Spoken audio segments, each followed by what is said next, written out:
നിരവധി നേതാക്കൾ VS അച്യുതാനന്ദനെ അനുസ്മരിക്കുകയാണ്. ഇപ്പോൾ Shri NK Premachandran MP VS അച്യുതാനന്ദനെ അനുസ്മരിക്കും.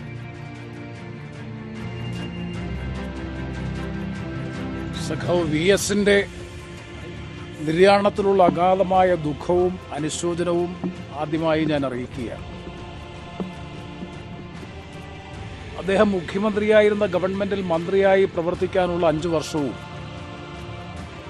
അതുപോലെ LDFിൽ അദ്ദേഹം LDFിന്റെ ചെയർമാനായിരുന്ന ഘട്ടത്തിൽ LDFിലെ സംസ്ഥാന സമിതിയുടെ അംഗമായി പ്രവർത്തിക്കാനുള്ള അവസരവും ലഭിച്ച ഒരാളെന്ന നിലയിൽ ഒരുപാട് അനുഭവങ്ങൾ അദ്ദേഹത്തെ സംബന്ധിച്ച് പങ്കുവെക്കാനുണ്ട്.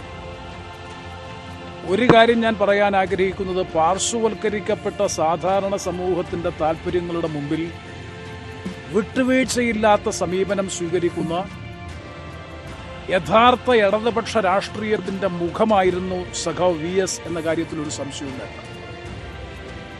ഏതൊരു രാഷ്ട്രീയ തീരുമാനവും ഭരണപരമായ തീരുമാനവും എടുക്കുമ്പോൾ അദ്ദേഹത്തെ സ്വാധീനിച്ചിരുന്ന ഏറ്റവും പ്രധാനപ്പെട്ട ഘടകം അത് വികസനോന്മുഖ വിഷയങ്ങളാണെങ്കിലും ക്ഷേമപ്രവർത്തനങ്ങളാണെങ്കിലും മറ്റു നിർണായകമായ തീരുമാനങ്ങളാണെങ്കിലും അദ്ദേഹത്തെ സ്വാധീനിച്ചിരുന്ന ഏറ്റവും പ്രധാനപ്പെട്ട ഘടകം ആ തീരുമാനം എത്രമാത്രം സാധാരണ സമൂഹത്തിന് ഗുണകരമാകുമെന്നതിനെ ആശ്രയിച്ചുകൊണ്ടാണ് ഓരോ തീരുമാനങ്ങളും എടുത്തിട്ടുള്ളത് എന്നുള്ളത് വ്യക്തമാണ്.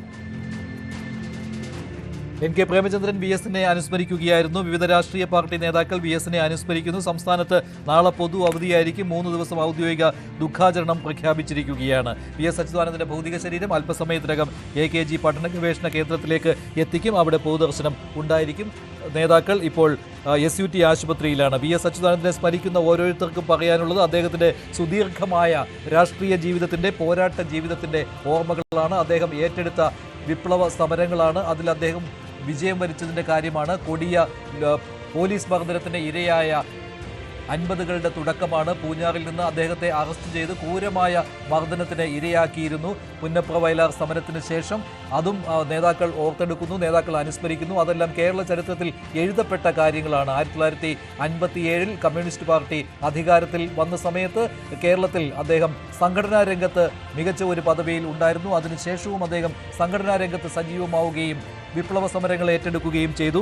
പാർട്ടി അധികാരത്തിലുള്ള സമയത്തും അല്ലാത്ത സമയത്തും അദ്ദേഹം പോരാട്ട രംഗത്തുണ്ടായിരുന്നു എന്ന പ്രത്യേകതയുമുണ്ട്.